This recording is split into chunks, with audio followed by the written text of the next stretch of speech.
ইয়ালফিযু মিন kaolin ইল্লা লাদাইহি রাকিবুন আতীদ। আল্লাহ রাব্বুল আলামিন বলেন, হে আমার গোলামের দল, তোমার জবান এমন একটা শব্দ বের করে না, তোমার জবান এমন একটা শব্দ বের করে না যেটা আমার সংরক্ষণকারী সংরক্ষণ করে না। আল্লাহর গোটা বডিতে তো একটা দৃষ্টি রয়েছে, আবার খাস করে জীবের ওপরে আল্লাহ আলাদা একটা সংরক্ষণ রাখছে। জীব এত মজবুত, জীবের ব্যাপারে আল্লাহ আলাদা আয়াত নাজিল করলেন। চাওয়ালা বেরো, সোজা ধুলিয়ান স্টেশন, তুমি যেন একবার 3 কিলোমিটারের এধারে কোথাও না থাকো। বায়ান শুরু হলো, চাটা নিয়েও ঢুকে পড়লো, মনে হচ্ছে যেন আয়াতটা ওর জন্যই পড়েছিলাম, ওর চায়ের বরকতের জন্য পড়েছিলাম। শালা আমার নসিব। তাহলে জীব কত খতরনাক। জীব আমি যদি লাঠি দিয়ে মারি তা লাগবে চামড়াতে, কাউকে যদি লাঠি দিয়ে মারি তো লাগবে চামড়াতে, আর জীব দিয়ে যদি কাউকে মারি তো লাগবে দিলে, চামড়ায় লাগবে না, একবার লাগবে দিলে। তো জীবের মার দিলে গিয়ে পৌঁছায়, আর লাঠির মার চামড়াতে গিয়ে পৌঁছায়। আসমান জমিন পার্থক্য আছে। চামড়া ফেটে গেলে রিপেয়ার হবে, কিন্তু দিল ফাটলে রিপেয়ার হবে না। দড়ি কেটে গেলে রিপেয়ার হয়, কিন্তু একটা গিঁড়ে থেকে যায়। দিল ফেটে গেলে হাত পা ধুয়ে মাপ চেয়ে নেওয়া যাবে, কিন্তু ওই দাগটা থেকে যাবে। বন্ধুরা আমার, এর জন্য জীব হচ্ছে বড় খতরনাক। জীবের মতো খতরনাক অস্ত্র পৃথিবীতে আর জন্ম নেয়নি। সে চামড়া কাটবে না, হাড় কাটবে না, মাংস কাটবে না, এমন ভাবে জিন ভূতের মতো অদৃশ্য হয়ে ভিতরে ঢুকে গিয়ে দিলকে টুকরো টুকরো করে দেবি। তাই আমার আল্লাহ বলছেন, মা ইয়ালফিযু মিন কাওলিন ইল্লা লাদাইহি রাকিবুন আতীদ। তুমি এমন একটা শব্দ ব্যবহার করছো না যেটা আমার কাছে সংরক্ষণ নাই। জি ভাই, খুব হুঁশিয়ার। এবার কয়েকটা দর্শন কথা বলবো, ফিলোসফিগুলো একটু ধ্যান দিয়ে শুনবেন। শেখ সাদির কথা আছে এখানে, আরো কারো কথা আছে, দর্শন কথা বলবো। তো এই আয়াতটা খেয়াল করি। আল্লাহ তাবারাক ওয়া তাআলা আবার জীবের ব্যাপারে কি বলছে দেখেন, ইয়া আইয়ুহাল্লাযীনা আমানু কুলু ইত্তাকুল্লাহা ওয়া কুলু কাওলান সাদীদা।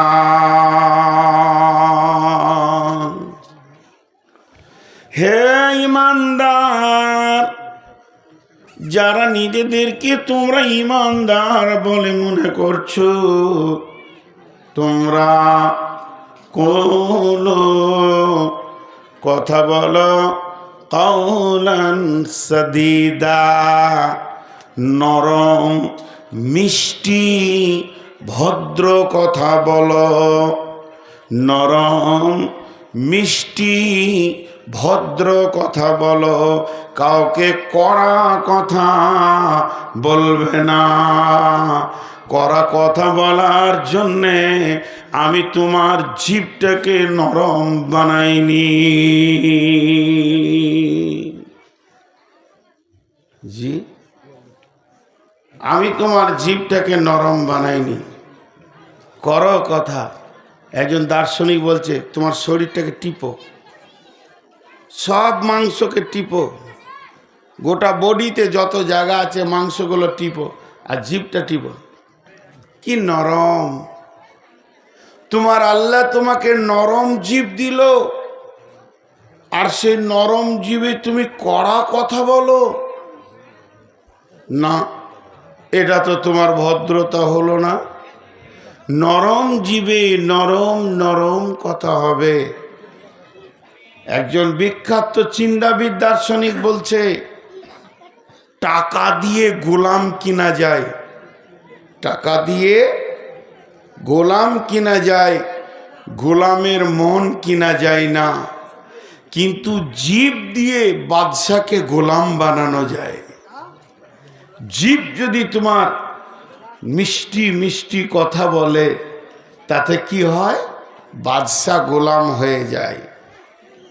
আপনারা দেখেন জিভ কি মজবুত জিনিস, আর কি জিভ কত নরম জিনিস। একজন বলছে, বন্ধু একটা হলো ডাস্টবিন, একটা হলো ফুলদানি।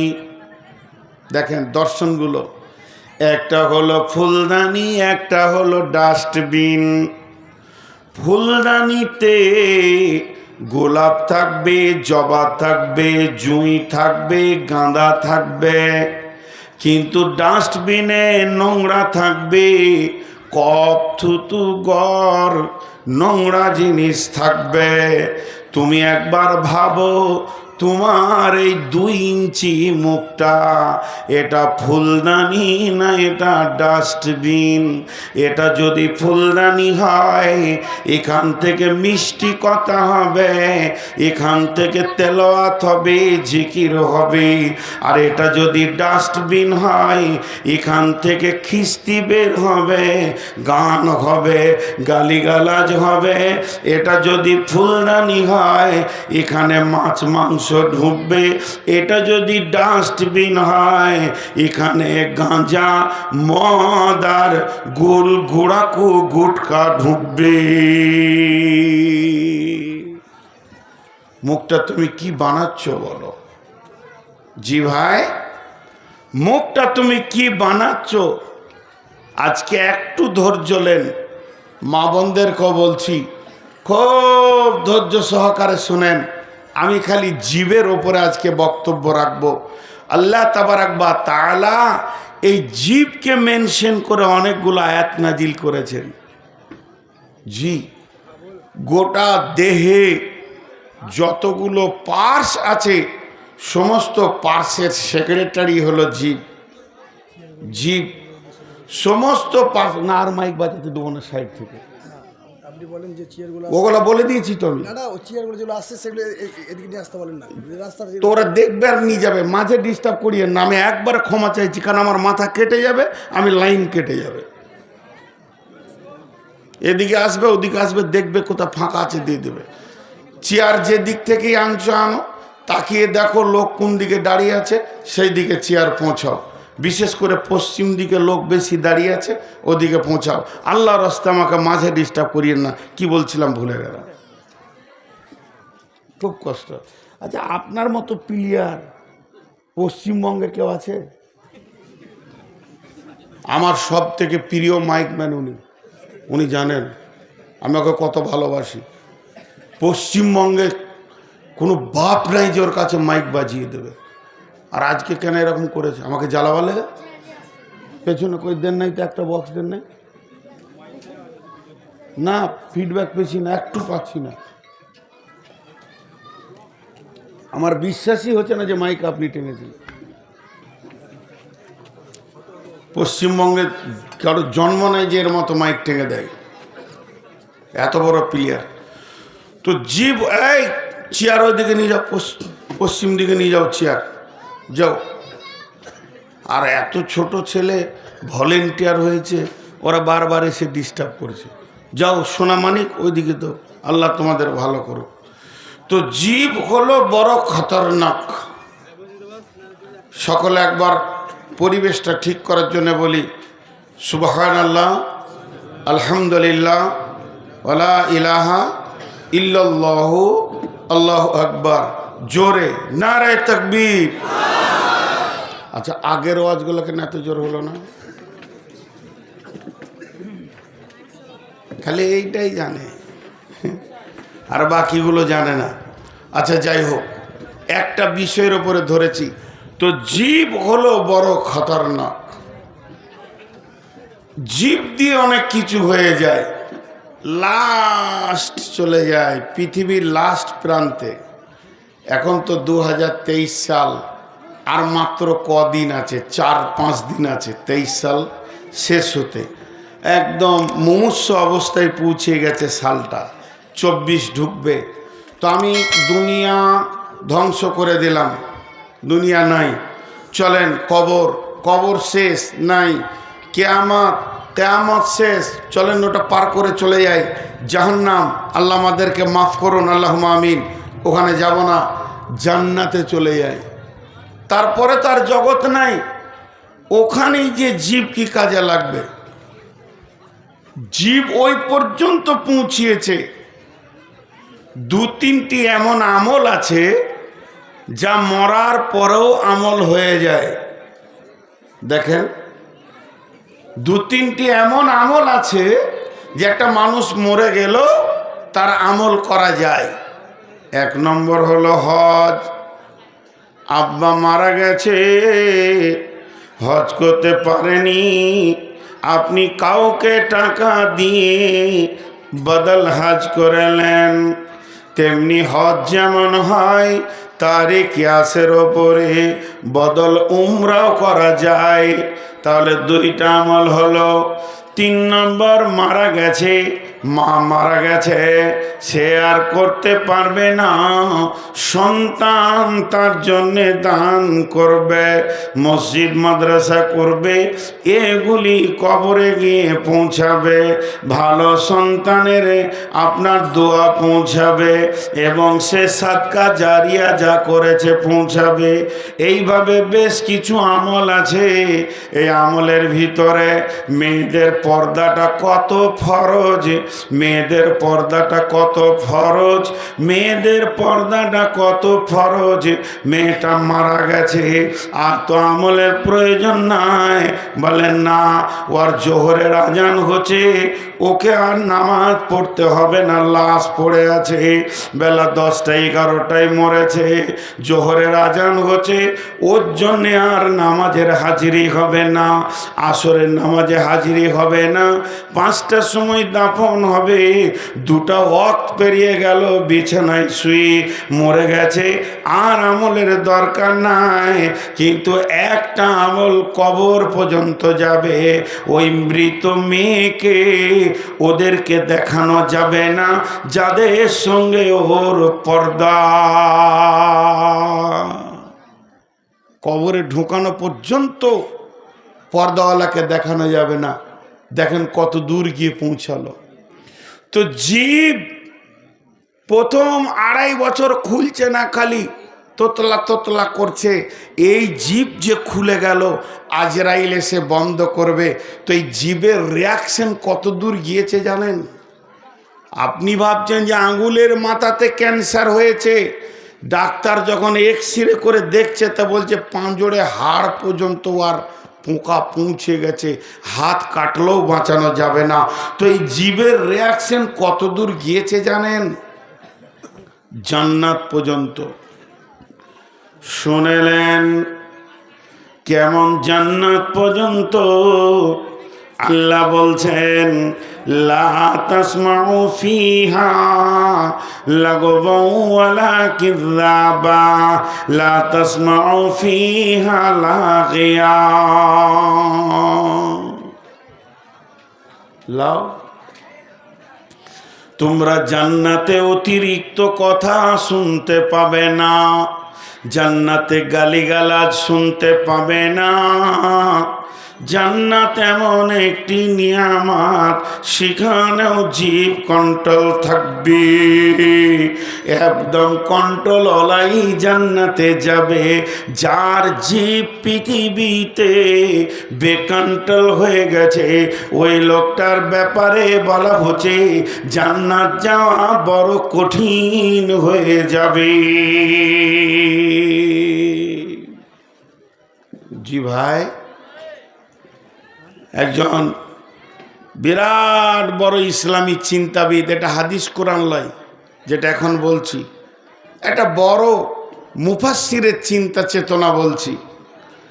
উনি বলছেন সারা জীবনে মানুষকে নিয়ে যত সার্চিং করলাম, জান্নাত আর জাহান্নাম নিয়ে যত সার্চিং করলাম, তাতে করে যা পেলাম জাহান্নামে যত মানুষ যাবে শতকরা 98 জন, শতকরা 98 জন, 100-তে 98 জন, 2 জন বাদ দিয়ে 98% মানুষ জাহান্নামের ভিতরে ঢুকবে শুধুমাত্র জীবের কারণে। এই বসো, তোমরা মনে করছো কন্ট্যাক্ট করে নিয়েছো, দাঁড়িয়ে যেছো, তার বসার কোনো নাম নাই, কিছু বলি না তাই। 98% মানুষ জীবের কারণে জাহান্নাম গেছে। এটা একটা ব্যক্তিগত মানুষের কথা বললাম, এটা কোরআন লয় আর হাদিস লয়। তারপরও একটা ইসলামী চিন্তাবিদের ধারণা, এগুলো একটু খেয়াল করি। আমি এবার যে আয়াত পড়েছি আয়াতে চলে আসলাম। আল্লাহ কি বলছেন? ইয়া আইয়ুহাল্লাযীনা আমানু জিতানিবু, ইয়া আইয়ুহাল্লাযীনা আমানু জিতানিবু, হে ঈমানদারেরা তোমরা বাঁচো। আমি বলছি বাঁচো, আমার ছোট ভাই ঈসা বলছে বাঁচো, আপনাদের ইমাম সাহেব বলছে বাঁচো, আপনাদের আর কেউ বলছে বাঁচো, আমি নাই বাঁচতে পারি। এ কথাগুলো গুরুত্ব দিলাম না, এগুলো মানুষের কথা। আমি বলছি একটা নতুন মেহমান এসেছে বেড়াতে, নদীর পানি থেকে তুমি বাঁচো, ঠান্ডা লেগে যাবে, জ্বর হয়ে যাবে, মানল না, আনন্দ করে নদীতে সাঁতার দিল, ওর কিছুই হলো না। এটা মানুষের ধ্যান ধারণা, হতেও পারে নাও হতে পারে, কিন্তু বন্ধুরে বাঁচো কে বলছেন? ব্যক্তিটা দেখেন, স্বয়ং রব বলছেন বাঁচো। এখানে নেগেটিভ পজিটিভ দোদল্য কোনো চিন্তা আনা যাবে না। আল্লাহ বলেছেন বাঁচো মানে বাঁচতেই হবে। নিশ্চয় ওই জায়গাতে বড় ক্ষতি লুকানো রয়েছে, যে ক্ষতিটা আপনাকে আমাকে ধ্বংস করে দেবে, দিতে পারে, এ কথা আল্লাহর জন্য বলা যাবে না। তো আমার রব বলছেন ইজিতানিবু, হে ঈমানদারেরা তোমরা বাঁচো, কাসীরাম মিনাজ জান্নি, অনেক ধারণা থেকে।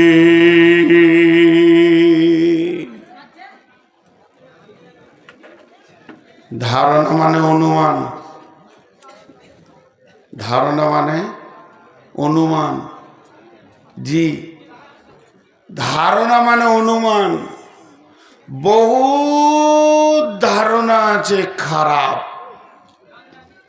ইজতানিবু কাসীরাম মিনাজ জান্নি, ইন্না বাজা জান্নি ইসমন। এতক্ষণে জানটা ঠান্ডা হলো, এতক্ষণে আসল খোরাকটা পেলাম। ইন্না বাজা জান্নি ইসমন, নিশ্চয়ই কিছু ধারণা আছে কাবিরা গোনা। দেখেন, আপনি রাত্রি 12টায়, ভালো করে ধ্যান দেন, আপনি রাত্রি 12টায় মসজিদ আসছেন তাহাজ্জুদ পড়ার জন্যে, আর একটা যুবককে দেখলেন তার পেছনে একটা যুবতীকে নিয়ে মোটর সাইকেলে বেরিয়ে চলে গেল। আপনি কম দেখছেন, হালকা করে দেখলেন, ঢুর করে চলে গেল খুব স্পিডে। তা আপনি ভাবলেন কি দুনিয়া হলো রে বাপ, এত রাত্রিতে যুবক যুবতী কেনে যায়? ঘটনা খারাপ, এলাকা খারাপ। আপনি একজন তাহাজ্জুদ পড়নেওয়ালা, আপনি একজন নামাজি, আপনি একজন বড় ভদ্র মানুষ এলাকার। সেই 12টা 1টা রাত 2টো থেকে নামাজ আর তেলাওয়াত করে করে চোখের পানি ফেললেন। ফজরের আজান হলো, জামাতে নামাজ পড়ে সালাম ফিরে ইমাম সাহেবকে ফুট করে বলে দিলেন, মৌলভী সাহেব আজকে গভীর রাত্রিতে দৃশ্য দেখলাম, মনটা বড় খারাপ লাগছে। একটা ইয়ং ছেলে মাস্তান পেছনে একটা যুবতীকে নিয়ে চলে গেল। তুমি ধারণা করলে ওরা দুজনা বড় নোংরা লুচ্চার বেশ্যা গেল। কিন্তু আসলে ঘটনাটা কি, গভীর রাত্রিতে একটা মেয়ের অ্যাপেন্ডিসাইডের ব্যথা উঠেছে। মেয়েটা এইচএস পড়ে, এখনো বিয়ে হয়নি। তার ভাই তাড়াতাড়ি তাকে হসপিটালে তাড়াতাড়ি নিয়ে গেল। ব্যথা সহ্য হচ্ছে না। কেন তুমি ধারণা করলে? আমার আল্লাহ বলছেন, এই ধারণা করাটা কে তোমাকে বলেছে? ধারণাটা তুমি করবি বা কেন? আমি তো ধারণা করতে বলিনি, পৃথিবীটা পরিচালনা করছি আমি। কাকে আযাব দেব, কাকে জান্নাত দেব, কাকে জাহান্নাম দেব, ব্যাপারটা আমার। তোমাকে তো বলিনি মসজিদ যেতে যেতে একটি কাজ দেখে ওটাকে ধারণা করে ইমাম সাহেবের সঙ্গে বসে যাও গীবত করতে। অতএব শুনে নাও, ধারণা একটা এমন নোংরা জিনিস, সে হচ্ছে একটা বিরাট গুনহার গোডাউনের চাবিকাঠি। যে লোকটা ধারণা করতে শুরু করে তার দ্বারা পৃথিবীর সমস্ত পাপগুলো আসান হয়ে যায়। তো আমার আল্লাহ বলছেন, প্রথমেই তুমি ধারণা বন্ধ করে দাও। কিংবা তুমি রাত 12টায় উঠে মনে করলে যে ভাই বোনে চলে গেল, তাহলে হয়তো কোনো জরুরি কাজ আছে। কিন্তু ওরা ভাই বোন ছিল না, একটা মেয়ে তার প্রেমিককে ডেকে ওই রাত্রিতেই কেটে পড়লো। তবে কেন তুমি ভালো ধারণা করেছ? এটাও তো তোমার চলবে না, কারণ তুমি কি জানো ওরা দুজনকে। অতএব আমার আল্লাহ বলছেন, ধারণা থেকেই তুমি নিজেকে বাঁচাও, তুমি অনুমান থেকে নিজেকে বাঁচাও। ইন্না বা'দাজ জান্নি ইসমন, এমনও কিছু ধারণা রয়েছে যেগুলো হলো কাবিরা গুনাহ।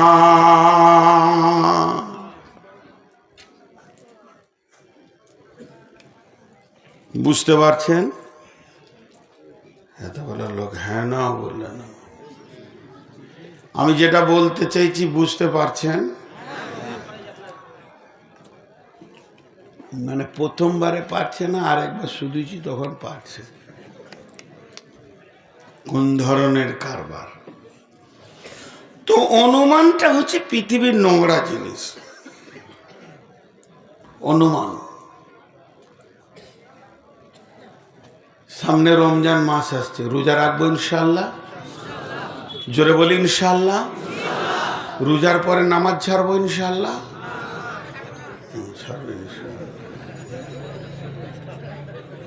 রোজার পরে নামাজ ছাড়বে। কে কে রোজা রাখবো না হাত তুলি? 4-5টা উঠেছে। রোজা রাখবে না। এবার একটা কথা আপনাদেরকে বলি, রমজান মাস আর চলছে শবে কদরের রাত। মাসের প্রথম দিকে না শেষ দিকে? আর আল্লাহর নবী এতেকাফ নিয়েছেন। এতেকাফ কে নিয়েছেন? নবী মুহাম্মদুর রাসূলুল্লাহ। বিবি সাফিয়া গেছেন নবীজিকে দেখা করতে মসজিদে, ওই দূরে বাড়ি। আর এশার নামাজ পড়ে সব সাহাবীরা চলে গেছেন। তো তো বিবি সাফিয়া আস্তে আস্তে করে গিয়ে রসুলের কাছে মসজিদের ভিতরে ঢুকেছেন। দেখ কথা, দু চারটা কথা যা আলোচনা করার ছিল করেছে। কথা বলতে বলতে বলতে বলতে একটু রাত বেশি হয়ে গেছে। বিবি সাফিয়া বলছেন নবীজিকে, ইয়া রাসূলুল্লাহ, আপনি আমাকে একটু আগিয়ে দেন, কারণ এতেকাফের লোক তো বাড়ি ঢুকবে না, উনি মসজিদ থেকেই থাকবেন। তো মসজিদে যে থাকবে, তো আমি রাস্তায় বাড়ি যাব, আপনি বাড়ির কাছাকাছি পর্যন্ত আমাকে দিয়ে আসেন। তো নবীজি বিবি সাফিয়াকে নিয়ে যাচ্ছেন, আর রাত কিন্তু আন্ধার রাত, মানে চাঁদ তো শেষের দিকে, যদি 27-25 হয়, চাঁদ তো নাই, এ তো রাত, আন্ধার রাত, নিয়ে যাচ্ছেন।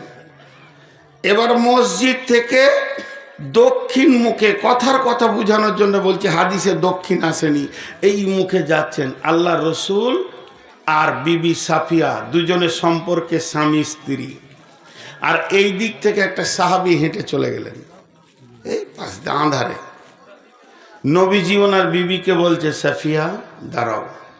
দাঁড়িয়ে গেল, ওকে ডাকছে, ওই আল্লাহর বান্দা, ওই আল্লাহর বান্দা। জি হুজুর, এদিকে এসো। কাছে এলো, যে বলছে, এই মেয়েটি আমার বিবি সাফিয়া, যাও। ও কিছুই বলেনি। আল্লাহ রসুল বললেন, এই মেয়েটি আমার বিবি সাফিয়া, যাও। তখন সাহাবীটা বলছেন, ইয়া রাসূলুল্লাহ, আপনার ব্যাপারে আমি কোনো কিছুই বলিনি, তবে কেন এমন বললেন আপনি? নবীজি বললেন, তুমি বলনি তুমি ভালো, আমি ভালো, আমার বিবি ভালো, কিন্তু শয়তান ভালো নয়। একটা গোষ্ঠী, একটা দল সব সময় আমার বদনামের জন্য লেগে আছে। তারা যখন আলোচনা করবে নবী মুহাম্মদ নারী আসক্ত মানুষ, সে নারী পেলে ব্যবহার করে, তখন তোমার ভিতরে ধারণা এসে যাবে, আমিও একদিন গভীর রাতে দেখেছি একটা মেয়ের সঙ্গে চলতে। তো যাতে করে তোমার ভিতরে এই নোংরা ধারণাটা না ঢুকে আর ইমানটা না নষ্ট হয়ে যায়, তার জন্য আমি একটা বাঁধ দিয়ে দিলাম, এটি হলো আমার বিবি সাফিয়া। তার মানে আল্লাহ বলছেন, ইন্না বাদা জান্নি, সমস্ত অনুমান গোমান লয়, এমন কিছু ধারণা আছে, এমন কিছু অনুমান আছে, যেটা হলো গুনহা।